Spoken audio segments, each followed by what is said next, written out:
Dust clawed at Mark Ryland's throat like broken glass. Every breath burned. Every step felt like running through fire. His boots slammed against rusted metal plating, sending echoes down the hollow corridors of the abandoned starport. The place had been dead for decades. Skeletons of landing towers leaned at crooked angles. Shattered cargo containers gaped like broken teeth. Wind howled through empty hangars, carrying the stench of scorched ozone and chemical decay. And behind him, they were coming. The Qatar, soldiers of the Dominion. Black armor, hunched silhouettes, weapons that screamed with energy discharge. Their guttural shouts echoed down the steel canyons as they closed in.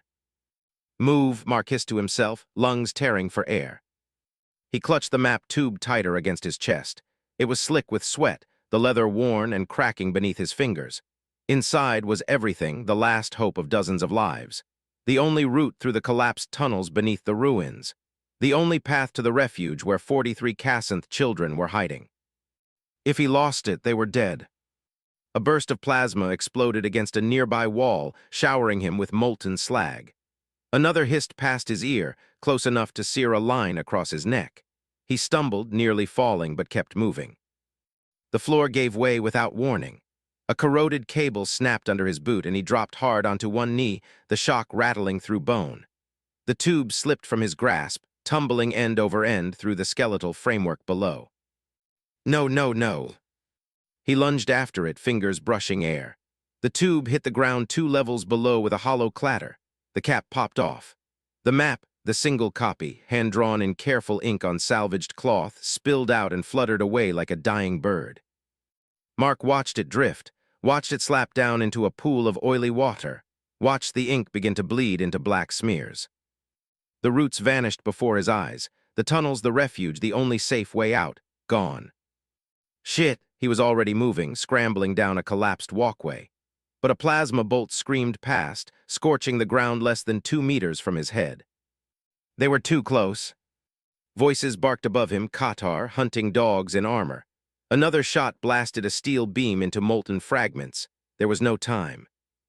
Mark turned and ran. He didn't think, didn't look back, he just ran. By the time the starport was a distant silhouette against the blood-red sky, his lungs were knives. His throat felt like sandpaper soaked in acid. He collapsed behind an outcropping of jagged rock, chest heaving, sweat freezing against his skin in the thin, poisoned air. The map, God, the map. He pressed his hands against the stone to stop them from shaking. His body wouldn't obey. Shame hit him harder than the fall had. He'd promised, he'd sworn he would keep it safe. 43 children, toddlers, teenagers, hiding in the refuge's deepest chambers, and he'd dropped the only thing that could lead them out. They'll die, he whispered. They'll die because of me. The sun crawled toward the horizon. The world shifted from blistering heat to the deep, cutting cold of Kersh's night. He forced himself to move, following the landmarks he'd memorized on supply runs, jagged ridges, dry gullies, the twisted skeletons of ancient mining rigs. It took him 5 hours on foot. The entrance to the refuge was nearly invisible, a hairline crack in a cliff face, hidden behind a tangle of black stone. Mark squeezed through, the rock scraping his shoulders, and felt the temperature drop instantly. Darkness swallowed him. He followed the tunnel by touch, one hand against rough stone, counting his steps. At 200, the passage opened into the first chamber. Lanterns burned low, shadows danced on carved walls. Dozens of faces turned toward him, gaunt, exhausted, some with skin tinged faintly blue from radiation adaptation. The Cassanth. These were the survivors, families torn from burning settlements, children without parents, warriors without armies, and Mark, the outsider, the human, the man they tolerated because he brought medicine and filters from the neutral zones. Silence followed him like a curse as he walked deeper into the refuge. No one spoke. No one had to. They all knew something was wrong. He found his alcove, a shallow depression carved into the wall, barely wide enough for a bedroll, and collapsed onto it. Sleep wouldn't come. Every time he closed his eyes, he saw the map dissolving into oil and ash. Hours crawled past, lantern light dimmed. He was still awake when she found him. Bootsteps heavy, deliberate, the sound of armor plates brushing stone. LRA. She filled the chamber entrance, 2.5 meters of muscle and scarred blue skin, her greatsword strapped across her back like a fragment of night. Her eyes, gold with vertical slits, locked onto him. On your feet. Mark stood, heart pounding. Her hand shot out, seizing his shirt, and slammed him against the wall hard enough to rattle his skull. Another hand pressed against his throat, not choking him. Not yet, just enough pressure to remind him how easily she could. My scouts found your map, she said. Her voice was iron dragged across stone. In the starport, in the mud, with a Qatar patrol standing over it. Mark's mouth opened. Nothing came out. They're coming. LRA leaned closer. Her breath was hot against his cheek. You betrayed us. I didn't. You ran, you dropped it and ran. Her grip tightened slightly. They have the routes now. They know where the children are. They were shooting. I fell. It was an accident. An accident, she repeated like the word was poison. The children will die because of your accident. Behind her, others had gathered. Eyes burned in the gloom, some angry, some terrified, all accusing. Mark swallowed hard. How long? How long, she echoed, until they get here? He nodded. My scouts counted 30, full assault gear. They were already moving when we pulled back. Her grip loosened. Mark sagged against the wall. Dawn, she said, maybe sooner if they push hard. Her hand drifted to the hilt of her sword. For a moment, Mark thought she'd kill him, quick and clean, payment for his failure. Instead, she stepped back. You brought death to my people, she said quietly. I should kill you now. Why don't you? Because I need every fighter, and you at least know how to hold a rifle. She turned away, shadows swallowing her massive frame. Get armed, we have barricades to build. The others melted back into the tunnels, whispering judgments he didn't need to hear. Mark slid down the wall until he was sitting again, head buried in his hands. The map lay in the mud. So did his honor. And the children, 43 souls, waited in the dark. By the time the first alarm echoed through the tunnels, Kersh's twin sons were only a pale red glow over the horizon. The ground trembled under the distant thump of heavy weapons. The Qatar were coming. Mark stood in the armory chamber, staring at a battered rifle that had seen better decades. His hands were steady now, though his stomach churned like acid. He could still run. The thought came unbidden.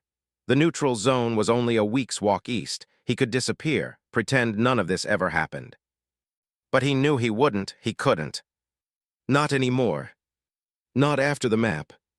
Not after the children. The ground shook again, closer this time. Screams echoed through the tunnels. Mark slammed a magazine into the rifle and turned toward the sound. If this was where it ended, then so be it. But he wouldn't run again, not this time. The refuge shook with the force of the first explosion. Dust poured from the ceiling like rain, coating Mark's hair and shoulders. A second blast followed, closer, the thundering heartbeat of war drawing near. Positions, voices shouted through the tunnels. All fighters to the barricades. Mark pushed through the chaos, rifle clutched tight, boots slipping on loose stone. Families were fleeing deeper into the caverns, dragging crying children and what few possessions they had left. The air was thick with fear, with smoke, with the sharp tang of adrenaline. He passed a group of Cassant civilians huddled together. Their eyes followed him, hard, accusing unspoken words hanging heavy in the air. Coward, traitor, human. He didn't argue, couldn't, they were right. The barricade was a desperate thing, scrap metal welded into crude walls, overturned machinery bolted into place, gaps filled with chunks of stone.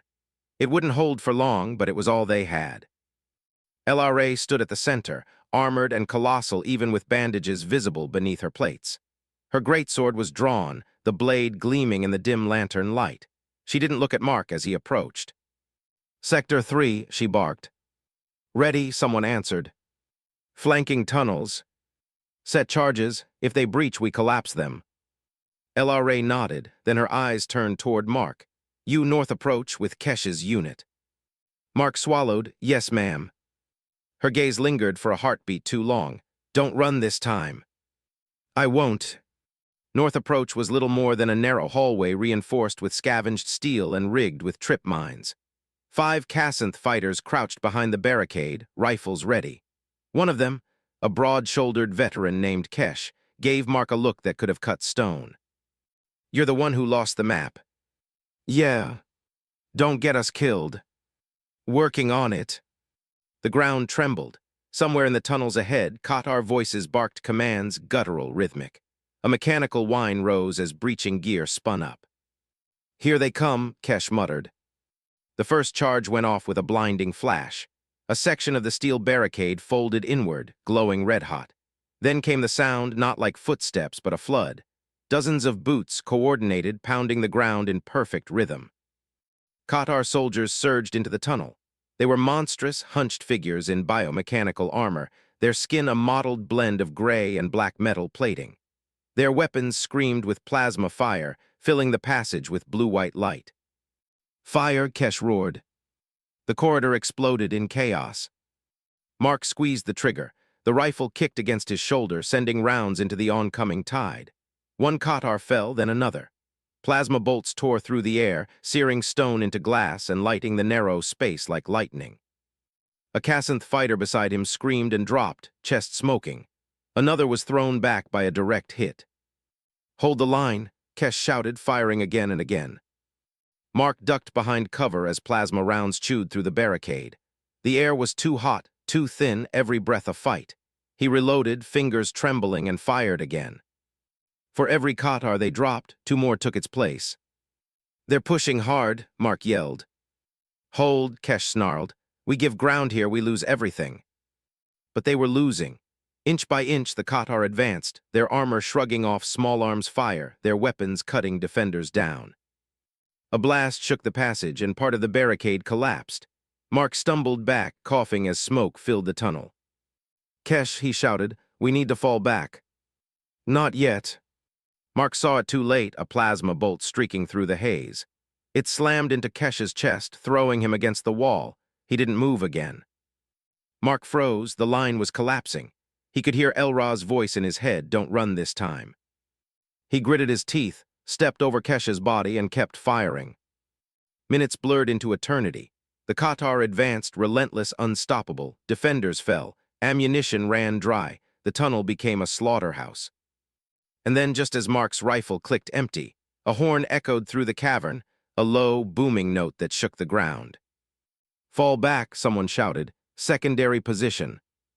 Mark turned and ran with the survivors. Plasma bolts chased them through the tunnel, lighting the way. They stumbled into the next chamber, where new barricades were waiting, new fighters ready.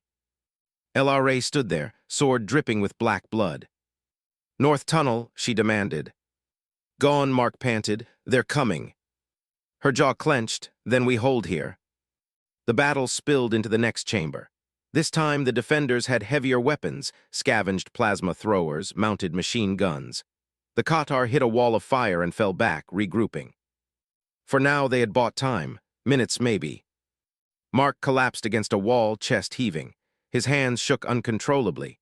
He looked down and realized they were slick with blood, not his own. "Medic," someone shouted nearby. Mark snapped to attention and ran toward the voice. A Casanth warrior lay on the ground, leg blown apart. Another had plasma burns across his chest. Mark's old instincts took over. He tore open a med pack, sealing wounds, injecting coagulants, stabilizing vitals. His hands moved automatically, faster than thought. "Human," the wounded soldier gasped, staring up at him. Why help us?" Mark didn't answer, he just worked. When he stumbled back into the main chamber, hours had passed. The Qatar had pulled back again, likely preparing another assault. Bodies lined the floor, Casanth and Qatar alike. The air stank of blood, ozone, and burnt flesh.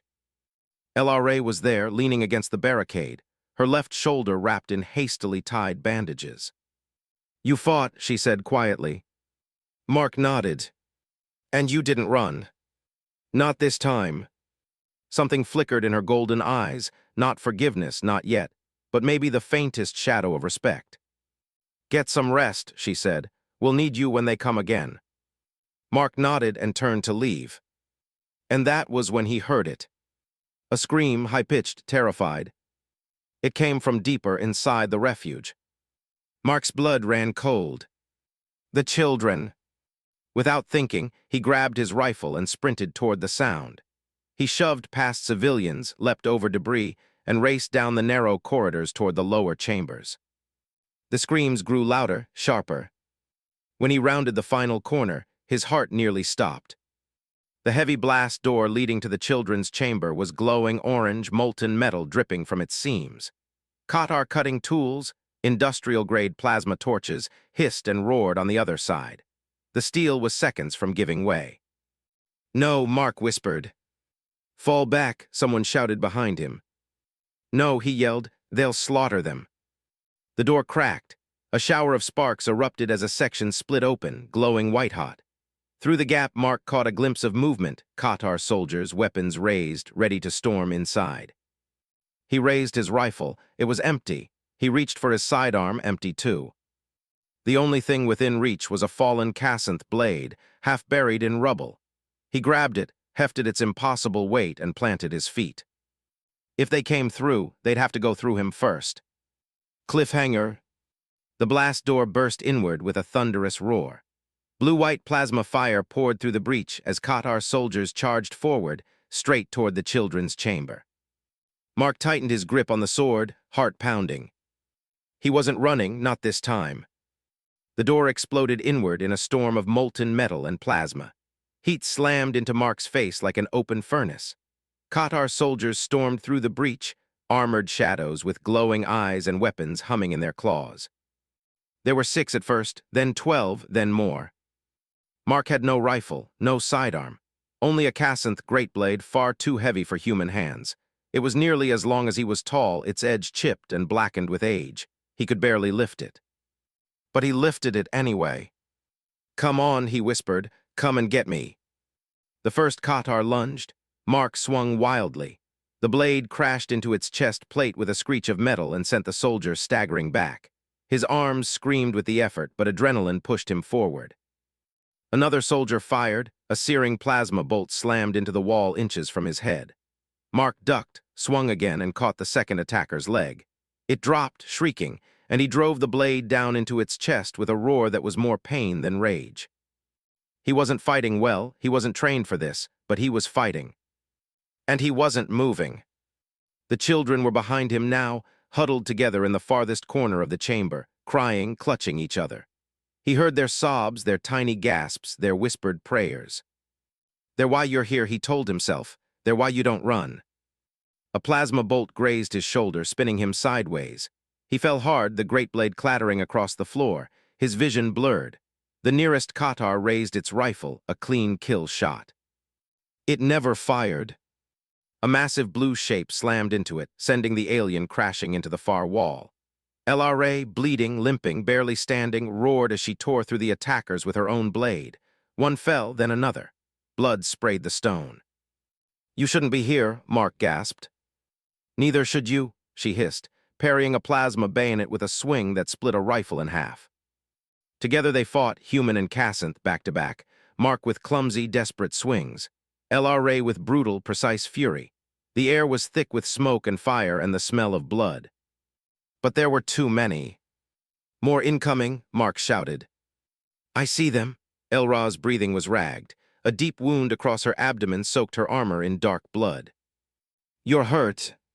"Doesn't matter." "LRA. Protect the young." She surged forward with a final burst of strength, cleaving through 3 Qatar in a single sweep before a burst of plasma tore into her side. She stumbled but didn't fall. Another hit slammed into her chest, driving her to one knee. "LRA." She turned her head toward him, golden eyes fierce even as her life poured out. "This is the end of my blade," she said softly, "but not yours." The last Qatar in the chamber raised its rifle, aiming at the children. Mark didn't think, he just moved. He dove, grabbing Elra's great blade from the ground and swinging upward with everything he had. The blow tore through the soldier's chest plate and sent it crashing backward in a shower of sparks.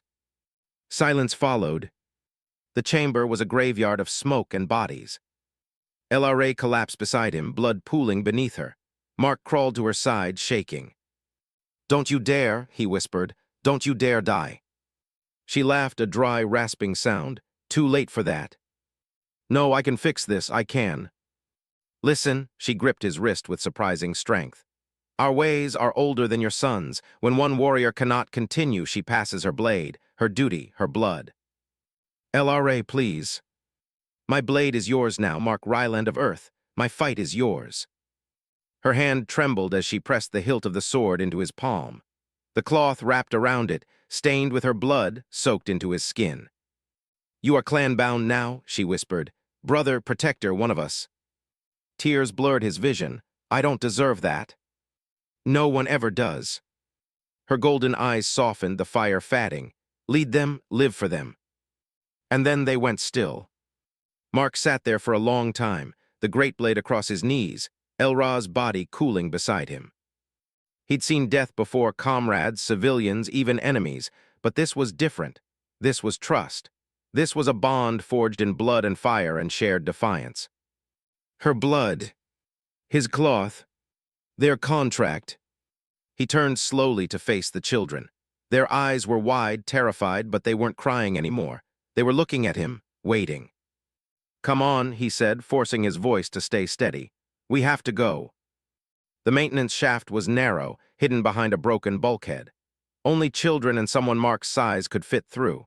It led deep beneath the refuge, into the half-collapsed sewage tunnels of the old city, the only chance of escape left. "Follow me," Mark whispered. "Stay close, don't make a sound." They obeyed without question. Even the smallest, a girl no older than 5, clutched his leg and shuffled forward when he moved. The tunnels were a maze of darkness and dripping water. The air was cold, the walls slick with condensation and grime. Mark crawled on hands and knees at times, dragging the great blade behind him. They moved slowly, too slowly. Behind them, distant echoes of battle rolled through the rock. The refuge was falling. Halfway through the shaft, a voice came through the comm unit in Mark's ear, static-choked but urgent. "Ryland, do you copy?" It was Aaron, the administrator of the neutral zone settlement, one of the few human leaders still sympathetic to the Casanth. "I read," Mark whispered. "Status. Children secured, exfiltrating through maintenance shafts." "Good, we have a team en route to pick you up. ETA 20 minutes. "Not enough time." "Then make it enough." The line went dead. Mark crawled faster. At the far end of the shaft was a rusted service hatch. He kicked it open, and cold night air flooded in. The red glow of Kersh's twin moons painted the ruined landscape in shades of blood and ash. "Stay low," he told the children as they crawled out one by one. "We head east. Do not stop. Do not speak." He was the last to climb out, and as his boots hit the cracked ground, he heard it. Shouts, movement, the metallic growl of Qatar machinery. They were already here. Mark turned to the children. "Go," he barked. "Run, find cover in the ruins." "But what about you?" one of them cried. "I'll hold them off." "You'll die." "Then I'll die standing." He hefted Elra's blade, heavy as grief, heavier still with meaning. His arms trembled, but he held it high. Footsteps thundered behind him. A squad of Qatar soldiers burst from the tunnel entrance, weapons raised. "Go," he shouted again. The children scattered into the ruins. Mark stood his ground alone. The first plasma bolt struck the ground at his feet, spraying shards of glass and stone. Another screamed past his ear.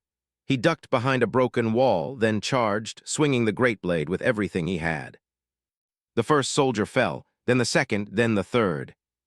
But there were too many. A shot slammed into his shoulder. Another grazed his side. He fell to one knee, vision spinning. Still he swung, still he roared, still he fought. For LRA. For the children. For the contract sealed in blood and cloth. When the last magazine clicked empty and the last ounce of strength left his body, Mark was on the ground, bleeding, gasping, vision fading. The Qatar commander stepped forward, towering over him. "Human," it snarled in broken English, "you fight like a fool." Mark spat blood. "Then you haven't met many humans." The soldier raised its rifle. Mark closed his eyes.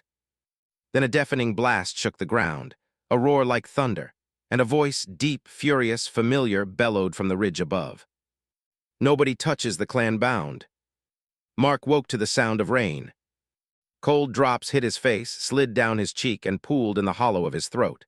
At first he thought he was dreaming, the kind of half-memory that comes after too much blood loss. But when he tried to move, pain exploded in every muscle. His body screamed. His chest burned. His right arm was numb. He was alive somehow. The sky above was a deep, dirty red, Kersh's twin moons lost behind churning clouds of ash. Lightning flickered on the horizon, and the wind carried the bitter taste of iron and smoke. He was lying on a stretcher, half covered by a torn thermal blanket, and the world swayed gently beneath him. A convoy ground transport. "Welcome back," a voice said beside him. Mark turned his head, groaning. A Casanth male sat at the foot of the stretcher, rifle across his knees. His blue skin was scarred and weathered, his eyes sharp but not unkind. "Where?" Mark croaked. His throat was raw, his lips cracked. "Safe," the Casanth said. "For now, we found you near the eastern ridge, half dead. You killed 8 Qatar soldiers before you went down." "Children," Mark rasped. "Where are the children?" The soldier's expression softened. "They're alive, all 43. Your girl, Sarah, she led them into the canyon network before the fighting reached them. They're in hiding with the others." Mark let out a long, shuddering breath. It felt like the first real breath he'd taken in days. LRA. The Casanth was silent. That told Mark everything. He stared up at the blood-colored sky and felt the weight of the great blade on his back. Heavy, too heavy, and yet not heavy enough to match the hole inside him. Hours later, they reached the resistance camp, a hidden network of caves and outposts carved into the stone cliffs east of the fallen refuge. Fires burned low, and the air was thick with the smell of oil, blood, and fear. Children huddled under makeshift tents. Wounded lay on stretchers carved from scrap metal. Soldiers, human and Casanth alike, moved with quiet urgency, repairing weapons and patching armor. Mark stumbled as they helped him down from the transport. Every step was agony, but every pair of eyes that turned toward him made the pain worth it. "Ryland," someone whispered, "the human who stood. That's the one with the blade. He saved them, all of them." The words washed over him like a tide he didn't deserve. Sarah found him near the medical shelter. She looked different, older somehow. The hard edge in her eyes reminded him of LRA. "You're alive," she said simply. "Barely," Mark replied, his voice cracked. "You did good, Sarah, you saved them." She shrugged, but pride flashed across her face. "You taught me to move when I was scared. I just kept moving." They stood in silence for a moment. Then she pulled something from her jacket, a strip of pale fabric, stiff and dark with dried blood.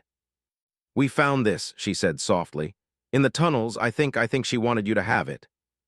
Mark took the cloth in shaking hands.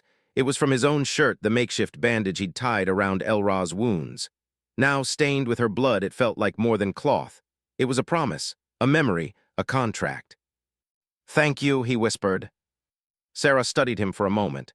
"They're looking to you, you know, the kids, the survivors. They think you're going to lead them now." Mark almost laughed. "I'm no leader." "Neither was she, not at first." Sarah's voice was steady, certain. "But she learned, and so will you." The days that followed were a blur of exhaustion and duty. Mark's wounds slowly healed under the care of resistance medics, Casanth herbal salves mixed with human antibiotics. His strength returned bit by bit, but the scars would stay, some deep, some deeper. The children were recovering too. They'd been fed, clothed, and given a space of their own in the lower caverns. They spent their days training, studying, and helping where they could. Sarah had taken charge naturally, a leader among the young, just as LRA had been among the warriors. Mark spent his time with them, teaching, repairing scavenged weapons, showing them how to reinforce a barricade with scraps of plating. It wasn't much, but it was something. And when they laughed, really laughed, it almost felt like hope. But hope was a fragile thing, and it didn't last long. The first warning came from a recon drone 3 days later. "Qatar patrol," the scout reported, voice tight. "South quadrant, 20 clicks and closing." Mark's blood ran cold. How many? 30, maybe more, full armor, heavy weapons. The resistance base erupted into motion. Alarms wailed, fighters scrambled. Civilians packed supplies and prepared for evacuation. Mark grabbed the nearest comm unit. "We need to move the children now." "Where?" asked the Casanth commander, an older female named Teshra, her voice sharp and controlled. "There's an abandoned mining complex to the east. It's half collapsed but defensible. We can buy time there." Teshra nodded. "I'll send the transports." Mark turned to Sarah. "Get them ready, only what they can carry. We don't have much time." By sunset, the resistance was on the move. a ragged convoy of ground trucks and hovercraft creeping through the wastelands under the cover of darkness. The children were bundled into the safest vehicles, surrounded by fighters and medical teams. Mark rode in the lead truck, the great blade strapped across his back. He kept one hand on the hilt the entire time. It had become a reflex, a reminder. Teshra sat beside him in the cabin. "You know they're not just coming for the camp," she said quietly. "They're coming for the children, for the symbol." Mark frowned. "Symbol? You don't see it yet, do you?" Teshra's golden eyes met his. "Elra's blade, her words, the story of what happened in that refuge is spreading. The idea that a human, a coward, became clan-bound and stood against the impossible, it's dangerous." "Dangerous? To them," she gestured toward the horizon. "The Qatar rule with fear. If hope spreads, if people start believing they can fight back, they lose control. They will not let that happen." Mark stared out the window, "Then let them come." They reached the mining complex just before dawn. It was a desolate place, twisted girders rising from the sand, shafts that plunged deep into the planet's crust, tunnels that hummed with forgotten machinery. But it was shelter. The children were led into the deepest chambers. Barricades went up, trip mines and sensor nets were deployed. Weapons were distributed. Mark walked the perimeter, checking defenses, inspecting every line of sight. He moved with purpose, but inside, a storm was brewing. He had promised LRA he would protect them, and now, for the first time, he wasn't sure he could. The Qatar weren't just soldiers. They were a war machine, relentless, methodical, merciless. 30 troops today could be 300 tomorrow, and beyond them lay fleets, armadas, armies without end. What can one man do against that? He thought bitterly. What can one blade do? He looked at the great weapon strapped to his back. Its weight felt different now, not just heavy, sacred. "You can do what humans always do," he heard Elra's voice whisper in his mind. "Adapt, endure, fight anyway." The first plasma shell struck the outer perimeter an hour later. The second hit closer, a blast that shook the tunnels and sent dust cascading from the ceiling. "Contact," a scout shouted. "They've found us." Mark raced to the command post, a half-collapsed control room with a view of the canyon below. Through cracked windows, he saw them. A column of Qatar assault carriers crawling across the desert, flanked by skimmer drones and heavy armor. Teshra cursed under her breath. They brought siege weapons. "Can we hold?" Mark asked. "Not for long." "Then we don't." Teshra turned to him. "What are you thinking?" Mark's jaw clenched. "We buy time, every second we can, long enough for the children to escape through the northern tunnels, long enough for them to get clear. And us. We stay." She studied him for a long moment, then nodded, "Just like LRA." They held the line for hours. Plasma fire tore through barricades. Drones exploded against mines. Fighters fell one by one, but they took twice as many Qatar with them. Mark fought like a man possessed, swinging the great blade in great, arcing sweeps, cutting through armor and steel and bone. He'd learned to use its weight now, to let it move with him, to trust it. Each kill was a promise kept. Each breath was a debt repaid. "North tunnel's clear," Sarah's voice crackled through the comm. "Children are moving." Mark allowed himself one ragged breath of relief, and then the ceiling above the command post exploded inward. A hulking figure dropped through the smoke and fire, landing hard on the steel floor. Its armor was black and jagged, its eyes burning like coals. The Qatar commander. And it was holding something in its claws, something that made Mark's blood turn to ice. A torn piece of fabric, pale, stained dark blue, Elra's blood. "We found this," the creature hissed in perfect English. "It belongs to you, I believe." The commander's voice slithered through the smoky air, every word heavy with contempt. "Your kind should have stayed in the dirt where you belong." Mark's fingers tightened around the hilt of Elra's blade. His legs felt like stone, his lungs burned from smoke and blood, but his heart was steady. He had no illusions about what stood before him. The creature was twice his size, its armor fused to its flesh, weapons grafted into its body. It wasn't just a soldier, it was a walking execution. "You want me?" Mark rasped. "Come and get me." The commander lunged. The floor buckled under the creature's weight. Mark rolled aside just as a plasma blade tore through the air where his head had been. Sparks exploded against the wall. He swung Elra's sword, but the commander blocked it with a shriek of metal on metal and drove a kick into Mark's chest. The blow hurled him across the room. He hit a console and crumpled, breathless. Pathetic, the commander snarled. A weak animal playing warrior. Mark coughed blood. Maybe, but animals fight hardest when they're cornered. The Qatar roared and charged again. This time Mark ducked under the first swing and shoved the blade upward with both hands. The impact rattled his bones, but the edge cut deep into the commander's side. Black blood sprayed, sizzling as it hit the floor. The beast howled and slammed a fist into Mark's face, sending him sprawling. Human stubbornness, the creature hissed, staggering. Always fighting long after you should be dead. Mark spat blood and pushed himself to his knees. You're damn right. The fight was brutal and clumsy. Mark had no training with a blade this size. Every swing was a gamble, every block a prayer. But desperation lent him strength. And rage, a deep, cold rage born from guilt and memory, kept him on his feet. The commander was faster, stronger, but Mark was unpredictable. He feinted left and rolled right, slicing across the creature's thigh. He took a punch that cracked ribs but drove the sword into its shoulder in return. Both fighters were bleeding now. Both were slowing. "Why do you fight?" the commander growled, circling. "You are alone, outnumbered, outmatched. You cannot win." Mark wiped blood from his mouth. "Because they're still out there, because she trusted me, because I promised." The commander tilted its head. "The blue-skinned one, the warrior, you think she loved you? She pitied you, a coward who ran and doomed her people." The words hit like knives, but Mark didn't let them sink. He stepped forward, blade raised. "You're right, I was a coward, but not anymore." With a roar that tore his throat raw, he charged. The final clash was short and savage. The commander swung low, Mark parried and countered. Sparks flew, metal screamed.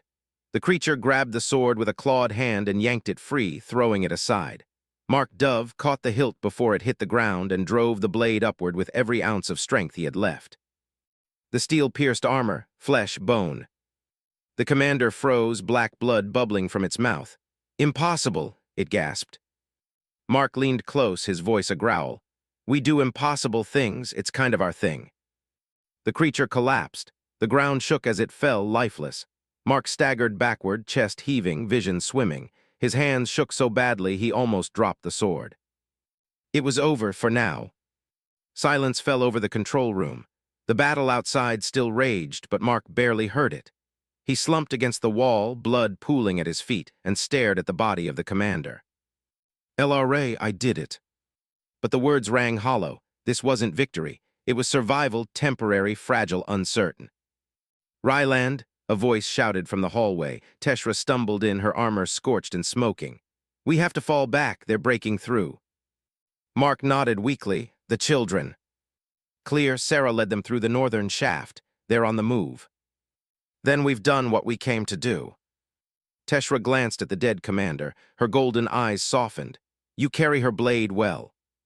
Mark stared at the sword. "I don't know if I deserve it." "Deserve," Teshra said. "That is not the question. You carry it, that is enough." The resistance retreated under cover of smoke and collapsing tunnels.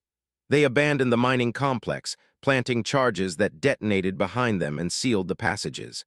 The Qatar would follow, but they would find nothing but rubble and ash. For days they moved across the desert, scavenging supplies, hiding from patrols, avoiding drone sweeps. The children were tired but alive. Sarah never left Mark's side. When he faltered, she was there. When he doubted, she reminded him of the promise. At last they reached the neutral zone, a small settlement carved into the cliffs of a Dead Sea basin. It wasn't much, but it was outside Qatar jurisdiction. For now, it was safe. Mark collapsed into a cot in the medical shelter, too exhausted to care if he ever woke up again. He woke to quiet. The settlement was alive with motion outside, voices shouting, tools clanging, engines humming. Mark's body ached everywhere. Bandages covered most of him. Someone had cleaned and stitched his wounds. He was alive. Again. Sarah sat beside him, legs crossed, watching. "You sleep like a rock," she said. "How long?" he croaked. 4 days. He struggled to sit up. "The children." "Safe," she said. "All 43. They've been talking about what you did, about the fight, the commander, the blade." Mark stared at the ceiling. "I killed because I had to. That doesn't make me a hero." No, Sarah said quietly, but it makes you ours. Later that day, Administrator Erin came to see him. She was a sharp-featured woman with deep scars across her face and eyes that missed nothing. You're awake, she said, pulling up a chair. Good, we need to talk. About what? About what comes next. Erin unrolled a series of maps across the table beside his bed. The Qatar aren't stopping. 3 settlements have fallen in the last week. They're building forward bases across this region. If they keep expanding, this place will fall too. And you want to stop them? I want to slow them, Erin said. Buy time, build strength, organize. You've become something, Ryland, more than a survivor, more than a fighter. People talk about you now, the human who carries a Cassanthe blade. The man who stood against a commander and lived. Mark shook his head. I'm no leader. Neither was LRA, Erin replied. Not at first. Her words hit harder than any blow. Mark thought about LRA, the way she'd slammed him into a wall, the way she'd laughed as death closed in. She hadn't chosen this fight, but she'd owned it, and she'd trusted him to carry it forward. People will follow you, Erin continued. Humans, Cassanthe, refugees, survivors, if we train them, teach them how to fight, maybe we stand a chance. Mark stared at the map. Maybe we stand a chance. The thought was terrifying and intoxicating. I'll need time, he said. You'll have it, Erin replied, standing. But not much. Start with the children. They already believe in you. The rest will follow. The next morning, Mark stood in the settlement's central square. The children were there, all 43 of them, along with a handful of adults who had survived the refuge. Sarah stood at the front, her makeshift knife still strapped to her belt. Mark's chest tightened. They were so young, too young, and yet their eyes held something fierce, something unbreakable. I'm not going to lie to you, Mark said, his voice carrying across the square. The Qatar aren't done. They'll come again, and next time they won't stop until we're gone. Silence, no one moved. I can't promise you victory, he continued. I can't promise safety, but I can promise this: we will stand, we will fight, we will protect each other, and we will make them bleed for every inch they try to take. Sarah raised her hand. Where do we start? Mark smiled, a small, tired smile. We start with the basics. Training began that afternoon. Mark showed them how to hold a weapon, how to move silently, how to reinforce weak points in a barricade. Sarah helped teach the younger ones. Some practiced with scrap blades. Others learned how to operate scavenged rifles. It was messy, awkward, uncoordinated, but it was a start. As the sun dipped below the red horizon, Mark stood alone in the square. The great blade rested across his shoulders. The strip of blood-soaked cloth, Elra's bandage, was wrapped tightly around the hilt. He traced the fabric with a trembling hand. Her blood, my cloth, our contract. He was no longer just a man trying to survive. He was a guardian, a leader, a symbol. That night, under the twin moons of Kersh, Mark whispered a vow into the dark. I will not fail them. I will not fail you. Cliffhanger. At dawn, a scout raced into camp, face pale. Commander Ryland, he shouted. Qatar patrol, 20 strong, 5 clicks out and closing fast. The children stopped their drills. Sarah's hand went to her knife. Mark turned slowly toward the horizon, eyes hard and steady. The blade across his back felt heavier than ever and perfectly right. Then we're out of time, he said. Show them what humans can do. The alarm klaxons wailed before dawn. Mark was already awake. He'd barely slept, too much on his mind, too much weight pressing on his chest. The settlement buzzed with urgent motion outside his quarters. Boots slammed against the ground. Orders were shouted. Engines rumbled to life. 20 soldiers, heavy patrol. 5 clicks out, the scout repeated, his voice still trembling from the sprint. Mark strapped on his chest armor, cinched the last strap, and reached for the great blade. The cloth around the hilt, Elra's blood, dried and dark, brushed against his fingers like a living pulse. Every time he touched it, he remembered her voice. Protect them, lead them, live for them. He slid the blade into its back harness and stepped outside. The settlement was chaos, beautiful, coordinated chaos.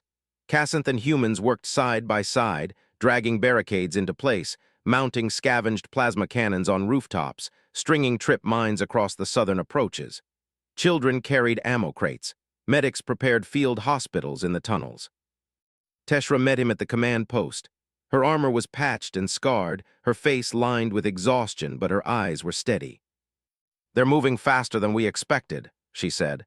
"If they maintain speed, they'll be here in less than 20 minutes. Mark nodded. "We hold the outer line, hit them hard, make them think we're stronger than we are, then pull back and choke them in the alleys. And if they bring reinforcements—" "They will," Mark said simply. "We'll improvise." The first Qatar skimmer appeared on the horizon 15 minutes later, a sleek black shape gliding low over the red sands. Then another. Then another. Mark stood at the southern wall, wind whipping through his hair, blade resting against his shoulder. Sarah was beside him, rifle clutched tight.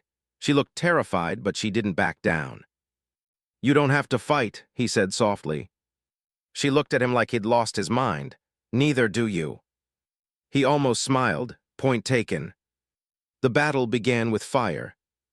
Plasma bolts screamed across the desert, tearing into the barricades. Explosions rocked the walls. The air filled with the smell of scorched metal and ozone.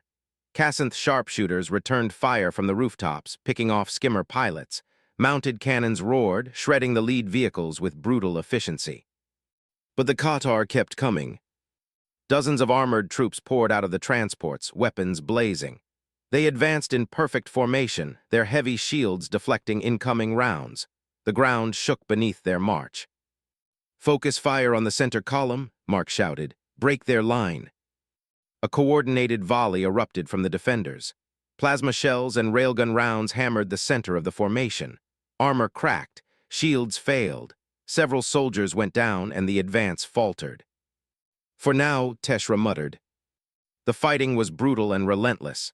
The Qatar were disciplined and well-armed, but the defenders had something they didn't: desperation. Rage, a refusal to die quietly. When the first wave hit the barricades, the battle devolved into close-quarters chaos. Blades clashed, rifles barked at point-blank range. The screams of the wounded echoed through the streets. Mark fought at the front, his great blade cutting arcs of death through the enemy line. Each swing was heavy and deliberate. Each blow carved a path forward. He wasn't a soldier anymore. He was a storm, fury, and purpose given form. Sarah was never far from his side. She moved fast, ducking between cover, firing precise shots. Once she tackled a Cassanthe boy out of the path of a grenade, shielding him with her own body. She stood again, bleeding but unbroken. "Fall back," Mark shouted. "Secondary positions." The defenders retreated in waves, drawing the Qatar deeper into the settlement, into narrow streets where numbers meant less and every corner was a kill zone. Mines detonated beneath their boots. Snipers fired from hidden alcoves. Ambushes tore their ranks apart. And still they came. Hours passed like minutes. The sky turned from red to black, lit by the fires of battle. The settlement burned in places, homes, workshops, supply caches, but the heart of it held.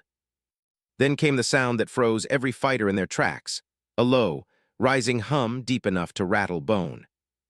"What is that?" Sarah asked. Mark's stomach dropped. "Reinforcements." Over the ridge, massive shapes appeared, six-legged assault walkers, each the size of a small building. Their hulls bristled with plasma cannons and missile pods, and behind them more troops, hundreds. "Oh hell," someone whispered. Mark's radio crackled. "We can't hold against that," a fighter shouted. "We'll be crushed." Mark closed his eyes for half a second. Think like a human. And then it hit him. "Evacuate the north tunnels," he barked. "Teshra, get everyone below ground. I want demo teams on every support strut in this sector." Teshra's eyes widened. "You're going to bring the walls down." "Not walls," Mark said. "The whole canyon."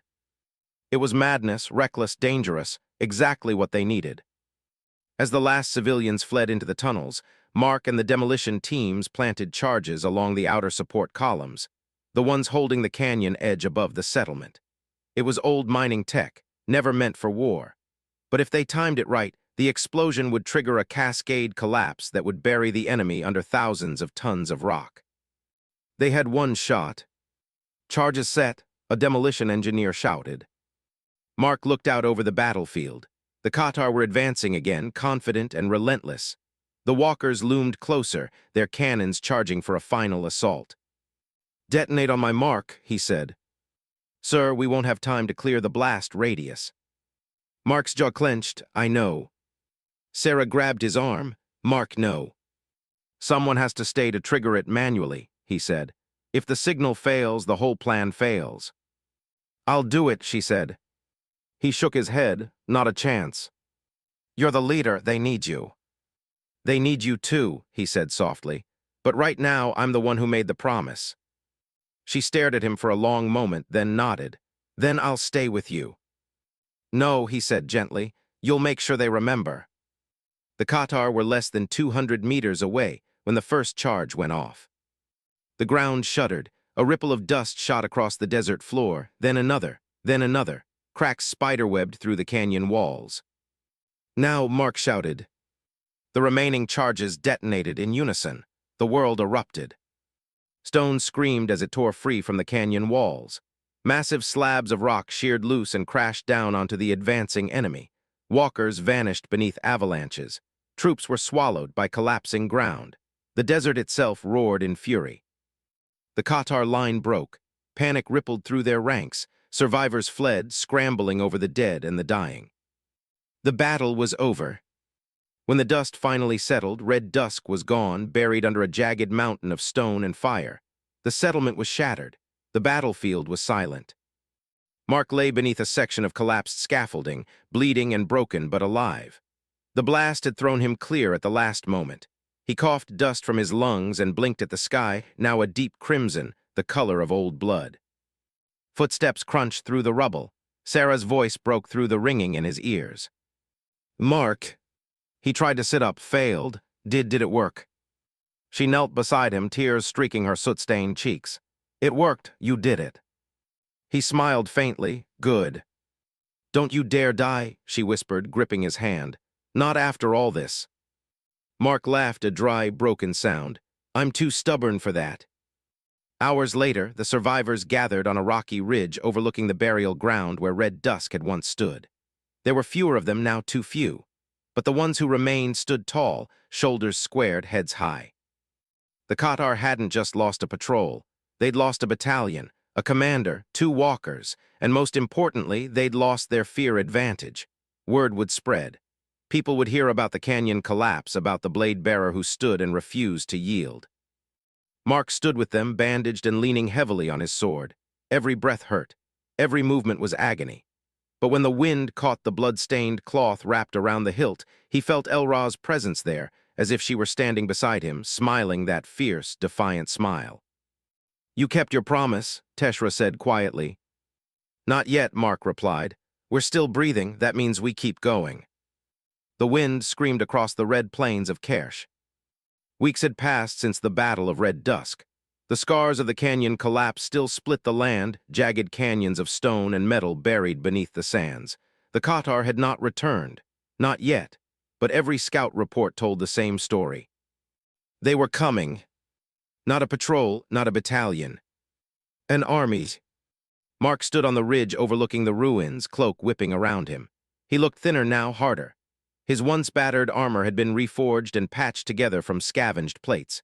The great blade rested across his back, its surface etched with symbols, Kassanth runes carved by the survivors, each one a vow. A vow to fight. A vow to endure. A vow to remember. Behind him, the settlement was reborn. The survivors of Red Dusk, human and Kassanth alike, had built something new among the wreckage. Stronger walls, deeper tunnels, new forges and workshops.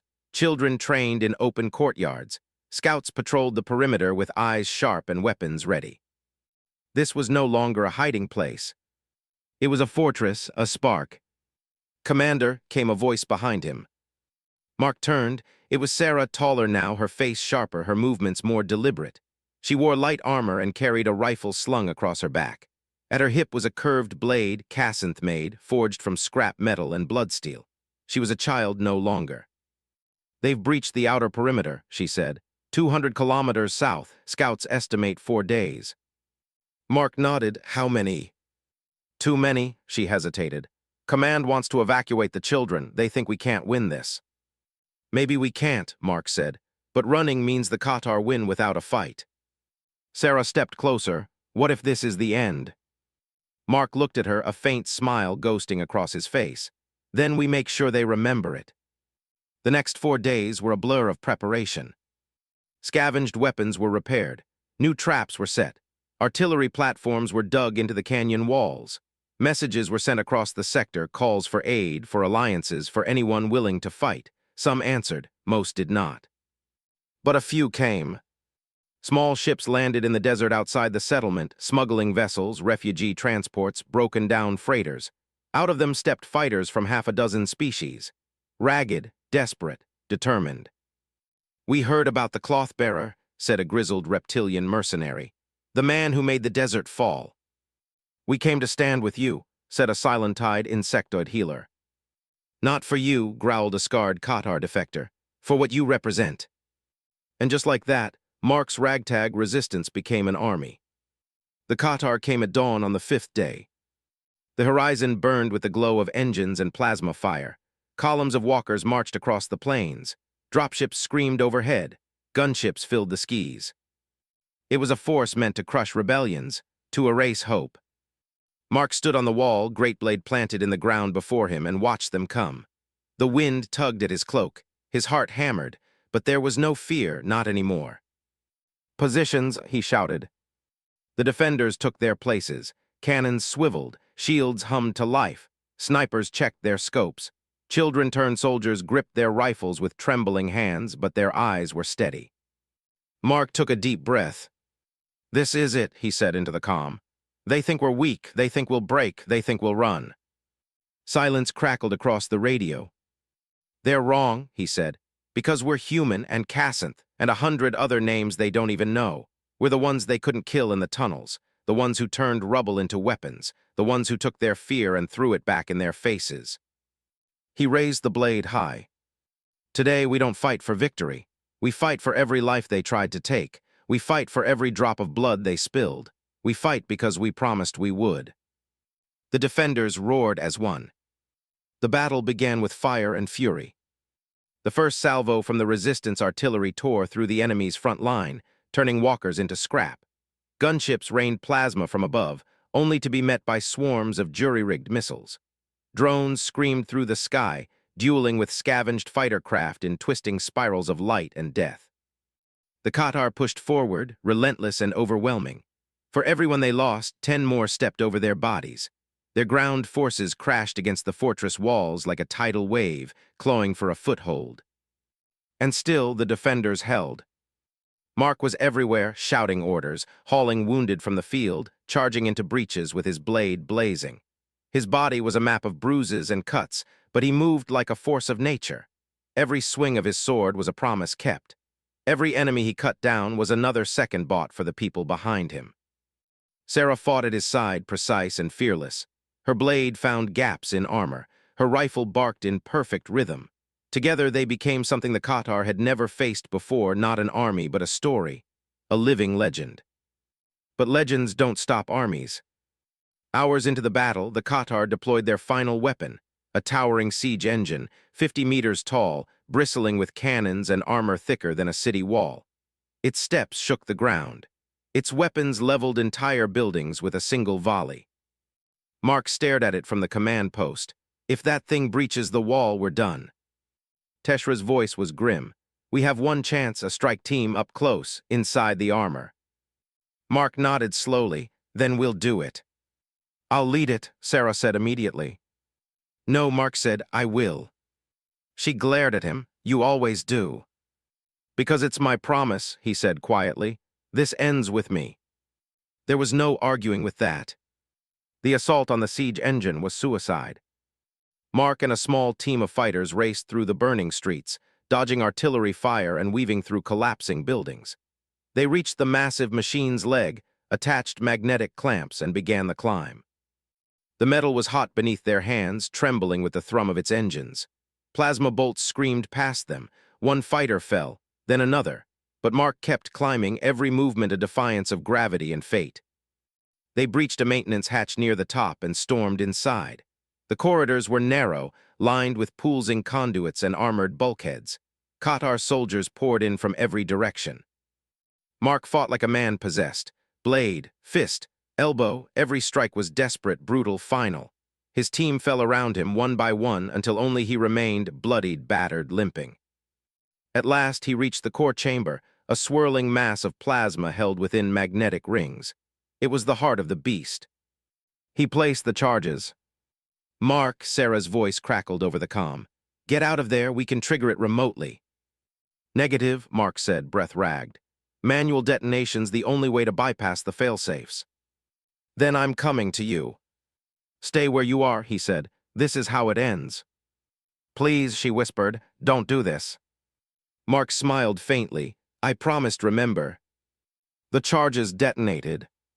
The siege engine erupted in a column of white-hot light that tore through the storm clouds. The shockwave flattened entire battalions. Debris rained from the sky.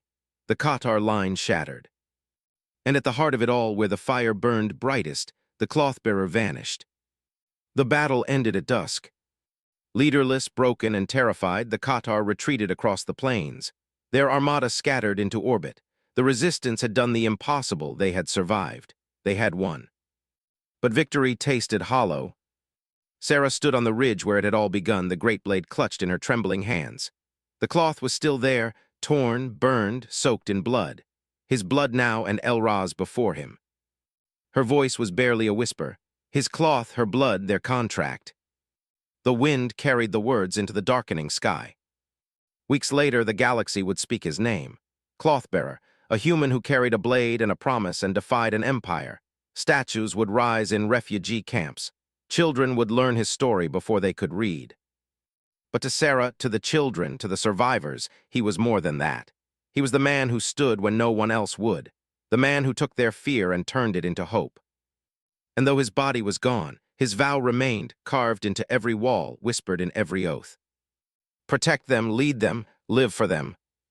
Epilogue: A New Dawn. Years later, in the rebuilt settlement, a young Kassanth boy ran through the courtyard, training blade in hand. He swung clumsily, missed, tried again. His teacher, an older woman with streaks of gray in her hair and a scar along her jaw, watched with a smile. "You fight like an animal," she teased. The boy grinned. "Isn't that the point?" She laughed softly. "Yes, it is." Above them, banners fluttered in the wind, white cloth streaked with crimson, the symbol of the cloth-bearer's legacy. And beneath those banners, humans and Kassanth trained together, side by side, preparing for the battles yet to come. Because the contract was not over. It never would be.